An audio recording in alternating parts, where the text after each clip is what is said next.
There is not a square inch in the whole domain of our human existence over which Christ, who is sovereign over all, does not cry, mine.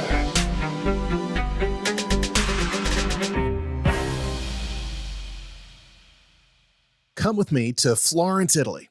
Now picture yourself walking across Piazza Massimo de Zeglio, a beautiful park and public square. Ahead lies one of Europe's most stunning Jewish synagogues, the Great Synagogue of Florence. Also known as Tempio Maggiore, this synagogue is a masterpiece of Moorish revival architecture. The exterior is adorned with alternating bands of pink, red, and cream-colored stone, large horseshoe-arched windows, and intricate geometric and floral designs. Its prominent green copper dome shapes the skyline, much like Il Duomo's red dome nearby. Now, as Christians, we often find partners on social issues with Jewish brothers and sisters. From traditional views on family, the authority of ancient scripture, the mission of God's covenant people, I find Jewish voices to be helpful and insightful in our effort at faithfulness in the public square. Well, so today, I'm pleased to have one such voice, an ally in many ways with our convictions.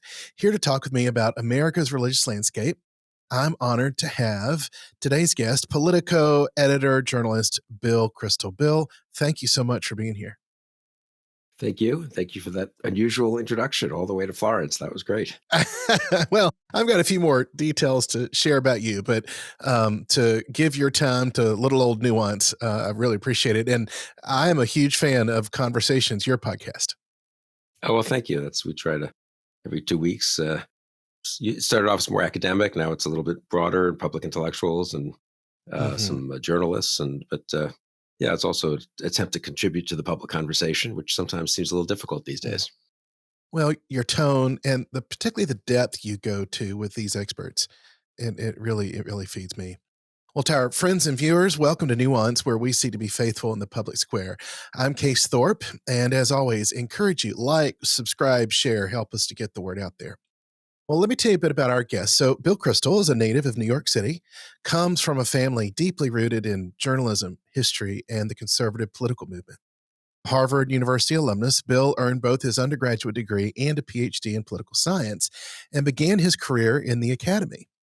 Yet, DC came a calling, and Bill quickly rose through the ranks of the Reagan administration and served as Vice President Dan Quayle's chief of staff. In the mid-90s, he transitioned to conservative media. He founded and edited the Weekly Standard for 23 years, a magazine known as the redoubt of neoconservatism. Or, and Bill, I wonder if you've heard this, the Neocon Bible. Did you ever hear it called that? I don't know. If so, I put it out of my mind since it would be awkward to be. It would be awkward for many reasons that you understand better than I to be editing the Neocon Bible. That's true. Good point. Well, afterwards, he co-founded The Bulwark with Charlie Sykes. He is the author of 2 books, one on the Iraq War, one on the Bush v. Gore case in 2000. His writing frequently appears in national newspapers, and he's a regular on the Sunday morning news shows. Bill serves with the Manhattan Institute. Actually, Bill, that's one of my favorites. Ethics and Public Policy Center and the Foreign Policy Initiative. He and his wife, Susan, have 3 children, and I imagine you're a grandfather? Yes, we have 7 grandchildren, so we're very fortunate. 7 grandchildren. Wow. How many live near you?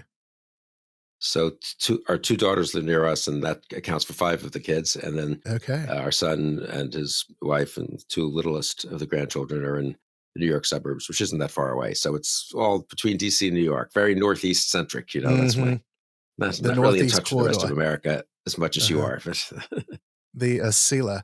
I remember when I lived in Princeton, the Northeast Corridor, now departing Penn Station, Rahway, Metuchen, Edison. Yeah. Oh, that's good. That's good. Thank you. For this Southerner, I try.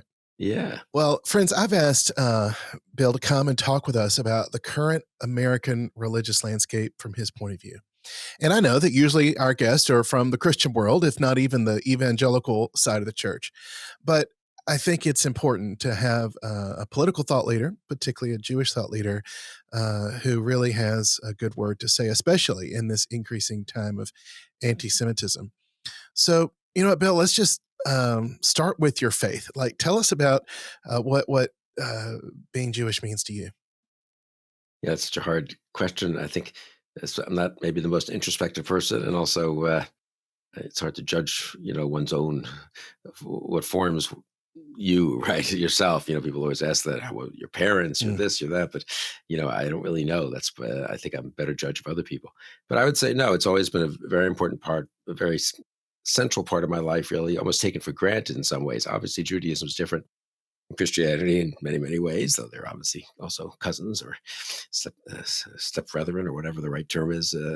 mm, But in one way, it is that for Christianity, obviously the faith is so central, and the commitment and the choice, really, of that commitment. mm, Judaism, much more based on birth, at least to start with, famously based more on deeds and the law than on faith, maybe a little bit less. There's not that moment of commitment necessarily. It's rather a life lived in a certain community, following certain uh, laws or customs, and some of us don't follow them as much as others. And there's a wide variety, as you'd expect, but still a sense of commonness. I've always been struck by that about Judaism. We're not terribly observant. We're somewhat observant. We know people who are much more observant. We know people mm, who aren't observant at all. You might call them almost secular Jews. But I think for most Jews in America, at least, and really around the world, I would say, still it's mhm, now such a small religion, such an unusual religion, such an old religion, such a interesting history that spawned the other, some of the other major religions, obviously. So that there's a real sense of commonality and community, I think, among Jews. I don't know that it's often a little bit not as fervent, perhaps, as other faiths, mhm, but I mhm. think the sense of community is very strong. Well, what is your take on the anti-Semitism right now? In some ways, I hear voices say, "Oh, it's a resurrection of what's always been there," but to me, it feels like a different pro-Arab sort of perspective on Judaism as opposed to white Christian nationalism rejection. I mean, it's hard to say, honestly. I find it a little bewildering, and not bewildering, just puzzling. And there are obviously many different strains, and one doesn't want to overreact if there's a very difficult war going on in a part of the world, and if Israel, the Jewish democracy of Israel, is a participant in that war, it's going to stir up deep feelings. So I Mhm, slightly, maybe more than some of my fellow Jews, I tend to be not quite as panicked about the moment. I said, let's see what happens as things calm mhm, down. As part of me thinks. On the other hand, things may not calm down, and Israel is under threat. And most of America has rallied to Israel after October 7th, and I mhm, think most of Americans of all denominations, really. But there have been these incidents, obviously, on college campuses and elsewhere. They really show a sort of fervent kind, as you say, of anti-Israel sentiment, which spills over into anti-Semitism, of a kind that we haven't seen in quite a while in the U.S. mhm, Maybe, well, I don't want to say never, but certainly are unfamiliar to people my age or yours in the U.S. And you hate to see that. It's bad for Jews, obviously, but it's bad for the country. I mean, mm. if this can Well, happen with one group, it can happen with another group, and if it can right. happen on one particular foreign policy issue, it can happen on another. So, in some ways, I do think it's part and parcel of the general of weakening of our common culture, of civility, of respect for others. Obviously, in this case, it's got an additional component because Right. of the October 7th and the Israeli response in Gaza. Mhm. Am I correct in feeling like some individuals, particularly Netanyahu, uh, use anti-Semitism a little too often that you can't criticize the government of Israel? Yes, I think That so. they sort of hide behind Yeah. anti-Semitism when no, we've got to be able to critique other governments. Yeah, sure. And I think, and some of his supporters here do that too much. And so instead of, and of course, it's always a little hard to find exactly where that line is. But if people go Mm, around saying, the government of Israel should be wiped off, the state of Israel should be wiped off the face of the earth, that's pretty hard not to say that mm, that's mm, anti-Semitism or awfully mhm, close. What does wipe out mean? It's wiping out the nation which has half the Jews in the world. Also, right, be wiping out some Christians and some Muslims. Obviously, it's not entirely a yeah, Jewish nation by any means. I think about 18, 20% non-Jews, but still, that's a pretty loaded thing to say. If you say, I think, they should be more open to a ceasefire here or to exchanging lands and pulling out of certain parts of the West Bank there, that's a whole different kind of debate. And I think on the whole, previous Israeli governments and the Jewish community here has been very aware of those distinctions. It's not like a lot of Jews don't disagree with Netanyahu about policy. So Right. I think but I do think there's always a temptation, maybe if you're a little beleaguered politically, as Netanyahu is, to sort of lash out, Mhm. and especially when there are real instances of anti-Semitism, to let it spill over then into others as a way of kind of discrediting other critics. Mhm, mhm. Well, now your mother, Gertrude Himmelfarb, do I have that correct? Right. Himmelfarb, but also known, I guess, to family and friends as B. Kristol.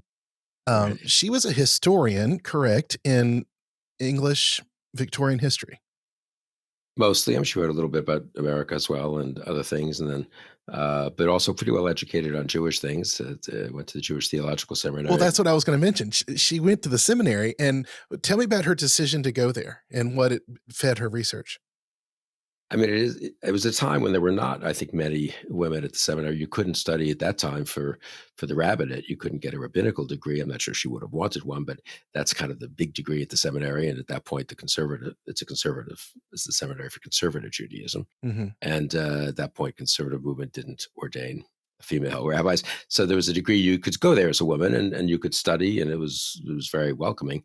But you got a different degree, and so that she mhm, went there while she was in college. I kind of can't believe it. Still, she went to Brooklyn College. If you know the geography of New York a little bit, she lived in mhm. Brooklyn. She lived at home. They didn't have any money. It's just near the end of the Depression, and she went to Brooklyn College, and then took the subway to the JTS, the Jewish Theological Seminary, which is near Columbia. So Yeah. that is Oh, a that long beautiful, way. the big stone burning bush is above the doors. Yes. Beautiful symbol. Yeah, and it's a very distinguished institution of learning at the time, had many great scholars. That was a time, it's interesting when you think about it, it's a time when there weren't Jewish studies departments in Mm, major universities the way they are today, the way they have been for the last 30, 40, 50 years. And so mhm, if you were a real scholar of the Jewish religion, typically you became a rabbi. And if you were on the scholarly side of the rabbinate, you maybe would be a professor at a place like the Jewish Theological Seminary. So it really was an elite kind of, think of it more as a mix of a place that trained rabbis, but also an elite Jewish studies department, sort of like the best, I mhm, think, theological, mhm.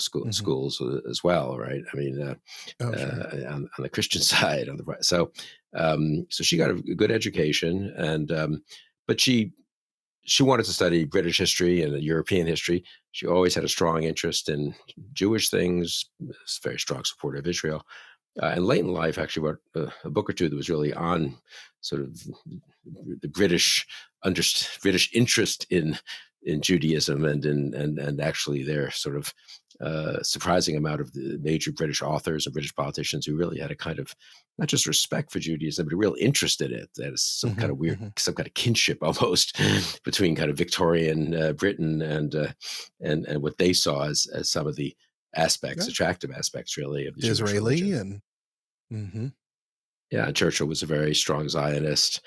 George Eliot sets one of her major novels, mhm. has a Jewish hero. Very unusual when you think about it. 1870 or something like that. They weren't, it wasn't like there weren't a zillion Jews floating around in England, who to be obvious heroes of this. But she had an interest in, I think, the sense of tradition, the sense of going way back, the sense of learning from your predecessors. That was very compatible with a certain kind of British way of thinking, and I think Mhm, so. She was interested in that overlap, so to speak. mhm, mhm. Well, someone wrote about your mother. Himmelfarb argued, quote, for the reintroduction of traditional values such as shame, responsibility, chastity, and self reliance into American political life and policymaking. And I just found those beautiful things, adjectives and concepts that are so missing. Surely this has seeped into you and your life's work.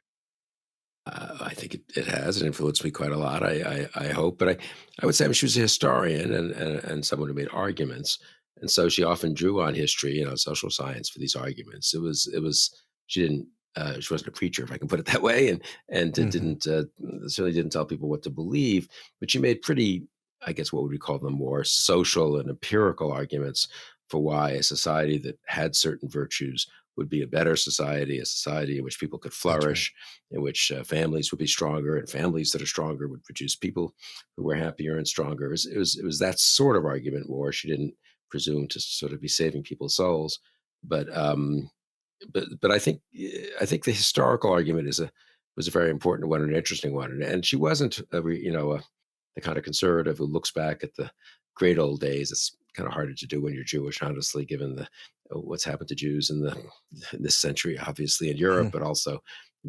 what my grandparents were fleeing from before that in Europe, and even some of the discrimination here. So there's a little less of that kind of nostalgia for an allegedly Mm. better past, I Mhm. think.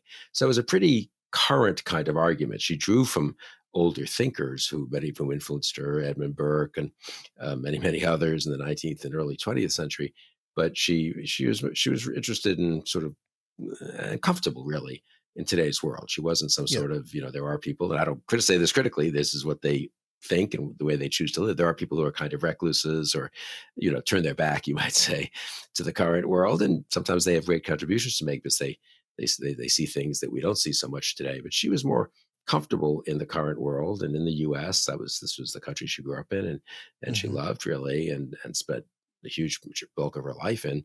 But she thought these virtues were not old fashioned, or if they were old fashioned, they also should be new fashioned, that they Yeah. had contemporary relevance. I think that was one of the things that she tried to argue the most. People dismiss these things, Victorian values, how can you bring those back? Well, they're not Victorian. They're to some degree universal, or they could be universal at Eternal. different times. And they're not just values, they're virtues. They're not just arbitrary. I think she was Mhm. very interested in making that argument. Well, I really appreciate that. That is very much a part of my conviction in how we as Christ followers are contributing to the common good. And a rich, robust religious landscape is a part of our heritage as a country. And I want to see that flourish for the future, for sure. Could you just reflect on, the current role of religion in American politics? Where is it helping? Where is it hurting? I mean, for most of my adult life, I think following in my parents' footsteps, I did argue that on the whole, religion was a positive thing in America. We had avoided some of the sort of unfortunate aspects, you might say, of religion from the old world, and had the sort of character building, tradition forming aspects of religion that are important for people, I think, and that would be true across religion. It's not for everyone. Some people live great lives without being religious. Some Mhm. people who seem to have faith turn out to not live great lives, unfortunately. But I think in general, I think there's quite a lot of reason to believe, if you look at history and look at society, that religion can be a force for good. I worry, and in the last few years, that's changed to some degree, a kind of hijacking of religion in the service of Mhm. politics, or politicization of religion. There's been that on the left and right, to be fair. Now it's much more obvious on the right, and maybe more extreme on the right, honestly. Mhm. And also a kind of intolerance that you occasionally see pop up. I mean, I'm Jewish, but I came here in 1985 and worked in the Reagan and Bush administrations, which had some Jews, obviously, but were mostly either Christian or, well, Christians, whether they were observant, whether they were faithful Christians or sort of Yep. lapsed, but certainly of that background. I mean, there was and the Republican Party had many fewer Jews than the Democratic Party, and there was always, really, almost always, universally, tolerance, respect, interest, actually, in Judaism. There were people I met in Washington who came from different parts of the country who'd never really worked closely Oh, with sure. someone who was Well, Jewish, until I just went to until I went to Emory, I knew 2 Roman Catholics and 0 Jews. yeah, yeah. I knew a But whole lot so of Baptist. yeah, yeah, that's interesting. Yeah, that is interesting, and that's yeah.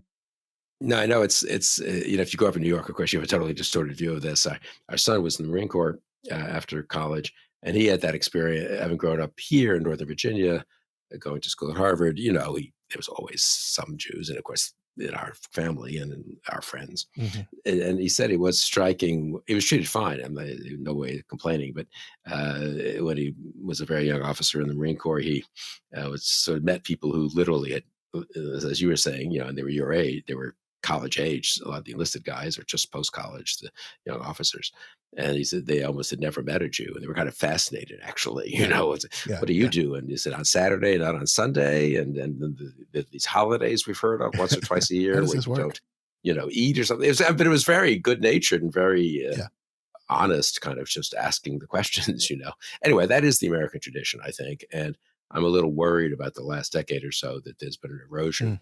of that, and much more of a sense of uh, intolerance, or at least maybe not aggressive intolerance, but certainly not putting tolerance as high on the list of virtues as it Mhm. should be.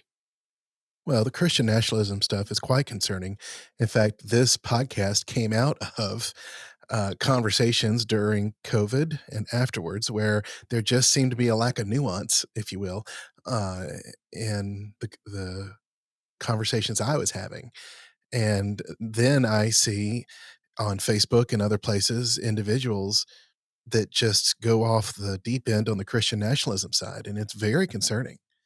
And Yeah, I mean, I don't like it myself. I'm concerned about it too. Obviously, from not as a Christian, but just as for its effects on American public life and on American political life, but also on the character of people. I mean, one of the great mm, things religion does is it lifts one above these political allegiances and things like nationalism, right? I mean, explicitly, of all the yeah, religions in the world, Christianity is the one that most explicitly, in my humble opinion, stands against a kind of excessive yeah, nationalism, right? It's not a nationalist religion. I mean, it's that's literally right. not a nationalist religion. It's universal.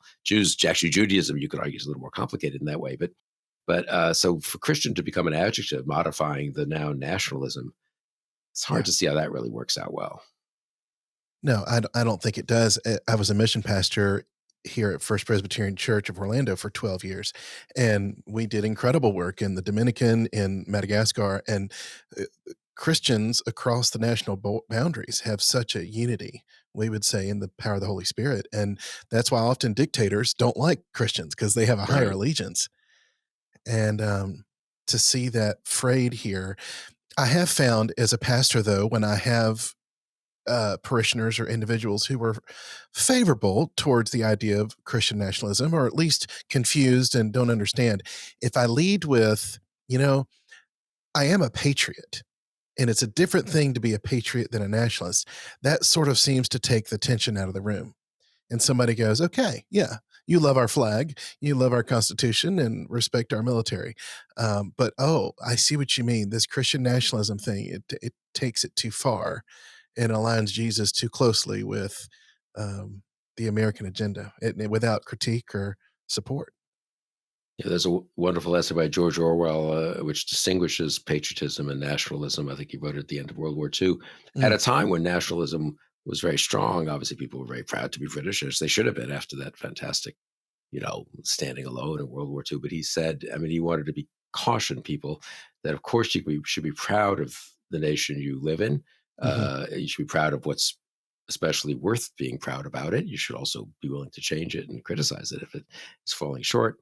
But that's a kind of healthy patriotism. Nationalism really is a kind of just disdain for foreign countries or foreign cultures or foreign languages or foreign people, mm, based mm, on just prejudice, really, not based on, it's perfectly appropriate for us to say the democratic form of government, liberal democracy, constitutional democracy is superior to the dictatorships that unfortunately too many people around the world suffer under.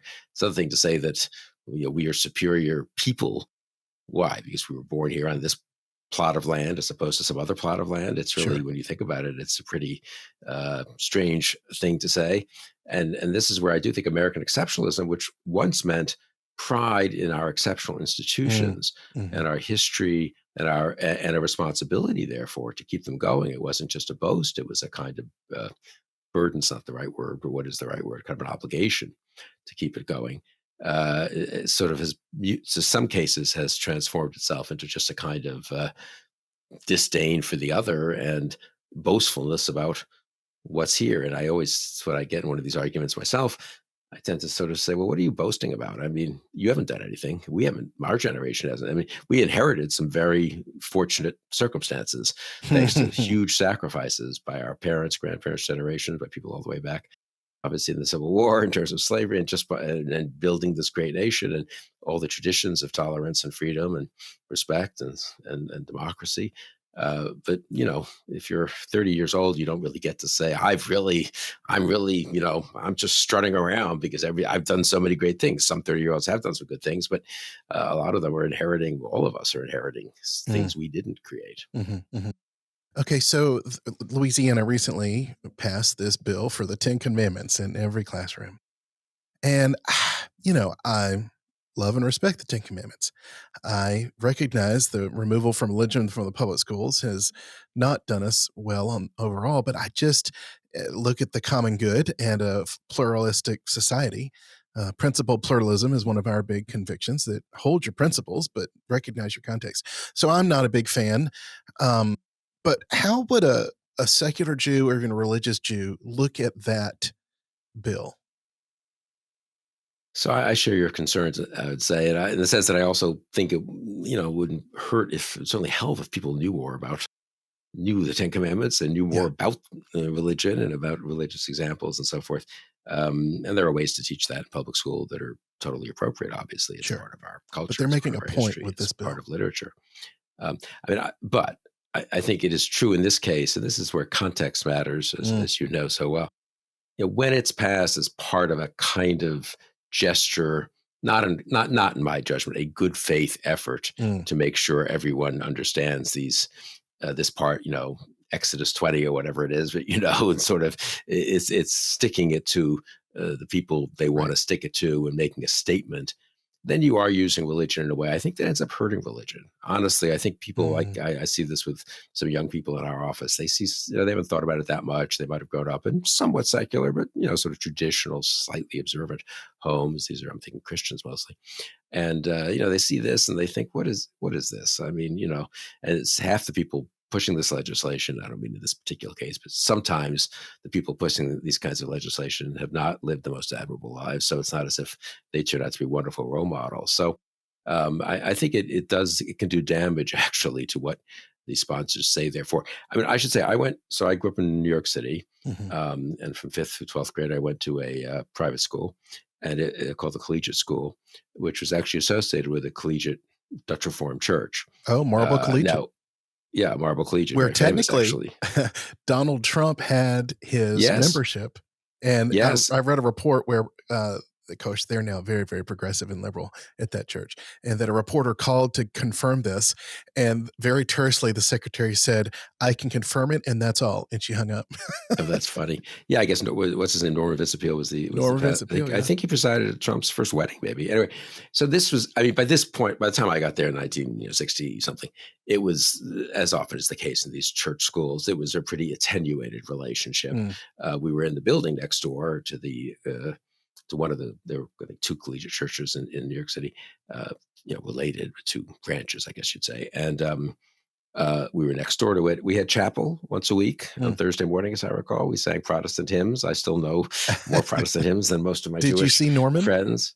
What's that? Was Norman around? Norman? Vincent Peale.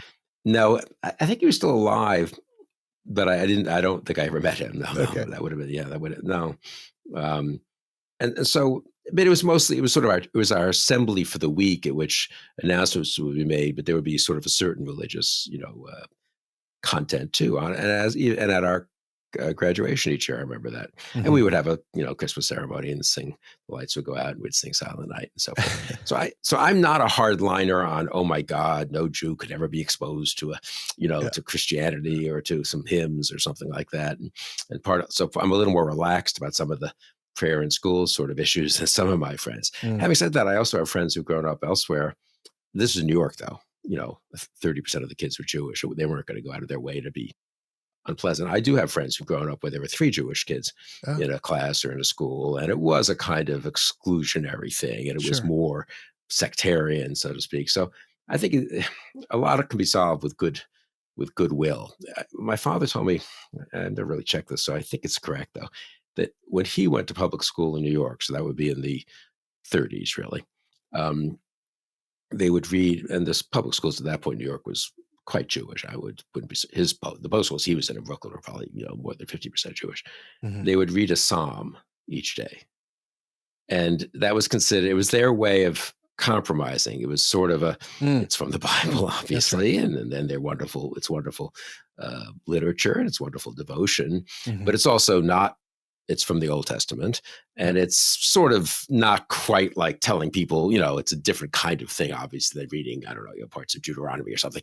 So I thought that was a rather nice way of sort of managing how one might do this in a pluralist society.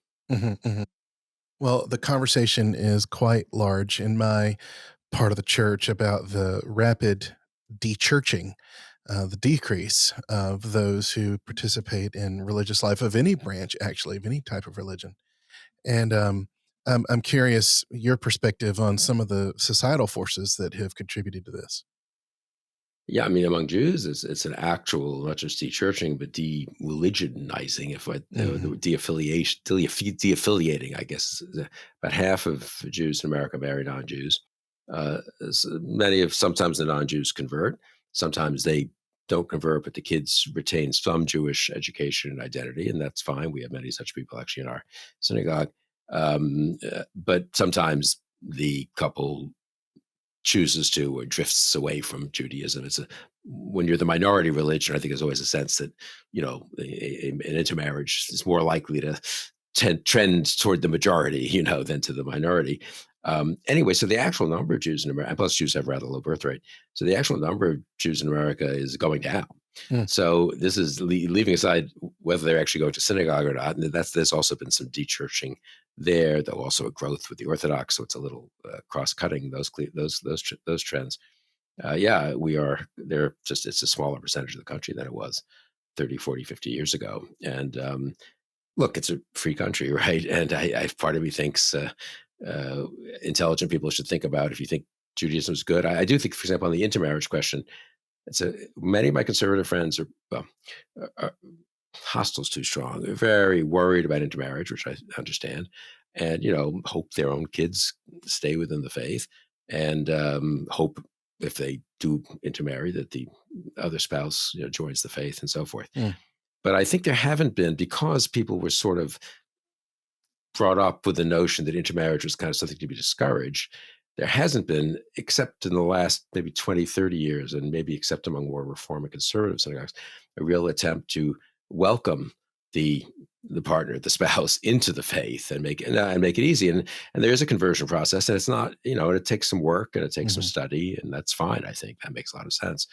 But I think that's the place where I think, the sort of being afraid of the future has made Jews probably a little too resistant to welcoming new people into a Jewish future. Mm. And maybe I'm a little biased on this. 2 of our 3 kids have married people who weren't brought up as Jews, but now have converted and are raising their kids as Jews. And so I think, and they're very good, actually. They care a lot about it. And funny, as always is the case, right? The converts, in a way, it's more alive, or That's can be right. more, I would say more meaningful. That's unfair to the other kids, but more somehow it can mean a lot to them, as opposed to someone who's just taking it for granted forever. So from the Jewish point of view, I think welcoming and intermarriage, making it not easier exactly, because you want to make sure people are serious about it, but being less discouraging or about it, deploring it maybe a little less. Now, for the Christian point of view, I mean, the de-churching is pretty striking. I've seen some of the data. Yeah. And, you can blame society, which is fine. You can blame popular entertainment, and you can blame a million things. But people do need to also look at themselves at some point and say, as I say, it's a free country. And unless people really want to get in the business of compelling church membership or attendance, which I don't think we do, it's got to be something that means something to people. And so, and I say this in a judgmental way, in the sense that it's a problem everyone's having, Catholics, Protestants, Jews. Yeah. But maybe we all haven't done a good enough job of speaking to the next generations. Well, I would say you're spot on, and internally to the evangelical Presbyterian world, the criticism from my seat is we've done discipleship so poorly. The last generation's attempt to convey the faith and to make it more than just a political identity or a social identity, but to nurture the interior life. And when that's not there, It does kind of fall apart in life. And there's a study that a buddy of mine did recently with Ryan Burge, a sociologist. This is from the book called Dechurching with Jim Davis and Michael Graham. And this sociological study showed the number one reason why people drift from a church. Do you have a guess? That's a good question. No, I don't. I was just thinking as you were talking about. So yeah, no, I don't know. What is it? That they move. Yeah, that makes sense. Yeah. And then I think, oh my But goodness. then people don't reach out to them when they move, or Well, that's part of it. That how are our current churches doing? How well are we reaching out to those moving into the community? Like in Orlando, my goodness, we have thousands coming all the time. To me, the flip side of that coin is, well, how shallow was that faith to begin with? That their participation was more out of a habit and social friendship environment rather than I've got a desire and a relationship with the living God, and I want to get somewhere and nurture that. So I've seen a big shift in the way in which discipleship is happening so that then it's a more surer faith. Yeah, that's interesting. I mean, I guess it seems to me from the outside that, I mean, of course, there's always going to be a social element, and you want there to be some social element. For People sure. you want friendship and a sense of community. I mean, but presumably there are relationships among church. I mean, the Catholic Church has this in a much more formal way, obviously, but where you could, if someone were moving from Orlando to Yeah. Oh yeah. Atlanta, you would presumably might be able to Help connect them. recommend a colleague's church or something. I mean, I feel like maybe that's something we don't do a good job at either in the Jewish world. I mean, someone leaves, and of course, people know each other, and of course, they can get from online. They can look and see what the conservative synagogues in Atlanta are. But I don't get the sense this is much of an attempt to see that people who are leaving or moving, to give them a good opportunity to find a place where they'll, find some of the same spiritual nourishment they've found, where they're moving from. Mm-hmm. Well, and we're big disciples of Tim Keller. I imagine you know of his work in Redeemer Very Presbyterian much so, in New York City. And you mentioned a moment ago that minority perspective. Well, in our discipleship approach, it's really embracing this exilic minority perspective. Now, I know that surely Christians are the predominant religion, and evangelicals certainly are a big chunk of those. But we try to emphasize, okay, what was it like for the Jews in Babylon during that exile? And how did faith look there? How did it shift? And so I try to help nurture my people in that understanding of culturally, our values and convictions are so very different than the prevailing norms. And so rather than get frustrated and check out or rage against the machine, how do we learn, as it says in Jeremiah, to put down roots, grow gardens, marry our sons and daughters, and contribute to the common good? And that's our motive. But boy, nationally in the landscape, I worry in 100 years, what will the religious landscape look like? And that's so interesting, and it's so much truer, I think, to American history. It's one of the ironies of Christian nationalism, and I'm sure you've thought about this more than I have, actually. But I'm struck by it. This is a Christian nation. It's always been a Christian nation. Yes, sort of. I mean, but it's also the Christians who actually came here first. Were often dissident Christians. Obviously, right. That's part of what you learn in fifth grade, right? Right. And they're fleeing, and the pilgrims. Why were the pilgrims being pilgrims? It wasn't because everything was great back at home. No. And so you'd think, but I do think that's a problem when you become, in a way, everyone's. It's 21st century, and there are 100 million, 200 million Christians, and you lose that perspective of being a bit of a dissident, as it were. Well, in 1776, 17% of people went to church. Yeah. And yet the perception is very different. So I'm curious to see how we call it exilic discipleship, this nurturing of the Christian as the outsider. And really in church history, Christian history, it's in times of persecution and being the outsider that the church has grown most. Now, it's not that you go looking for it or asking for it, but that seems to be a pattern there. And do you find that resonates with maybe younger people, especially the sort of? Oh, sure. Yeah. For sure. One of my mentors in raising his daughters taught me as a young father that it's okay to say when your kids complain, oh, why can't we do this or do that? And he just goes, we're different. Yeah. Shrug your shoulders. We're different. And that's okay. Tim Keller, I met a couple of times. My friend Pete Wayner, you may know or know of, was very close to Tim, and so I think a couple of events in Washington had him here, and it was really a privilege to hear him. Well, his absence as he transitioned to glory is certainly felt. And did you know? So I was honored to be able to go to the funeral. He was the first and only Protestant ever allowed to have a funeral at St. Patrick's in New York. Wow, I did not know that. Cardinal Dolan was there, gave a welcome, and stayed the whole time. Wow. But such an impact on America, at least from my little side of the table. And do you find that others, there are of course many others who were influenced by him, but that they're spreading the influence, or are they on the defensive, or it's. Well, I mean, granted, I'm in a very reformed Presbyterian world, and I recognize that. However, I will say City to City was his last major project of helping church plants, particularly in urban centers around the world. And I believe one of his legacies, as historians look back into the future, will be the way in which he fine-tuned a model for growing the faith in very complex, diverse, pluralistic urban environments. And that's across the board. It's not just for Reformed theologians or Presbyterians. It's Church of God, Methodist, all sorts. Mm-hmm. And it's proving to be very, very successful, and it works. Interesting. My mother, if I can get back to her, as a historian, she was quite interested in it. I never knew as much about this. In the dissident sects in the 18th century in England, the Methodists, and she was quite, as a social historian, in a way of efforts to fight poverty, for example. She was very struck by how much some of the Reformed, I think, groups, branches, social gospel movement, were really invested in that, and were very important in John Wesley in the history of this sort of thing. Anti-slavery too. Yeah. Well, the abolition movement, the temperance movement, the women's right to vote, civil rights. It pains me when I hear people introduce or make reference to Martin Luther King Jr. and they never mention he was a preacher. Yeah. He was so much more than that in many ways, but I mean, he came from his faith convictions. Well, Bill, in closing, if you could just give us a prediction. You love to ask your guest on Conversations for their predictions, especially the politicos you talk to. So I worry this fall with our election, particularly with fake videos and the AI generated things, and how it's just going to mess with stuff.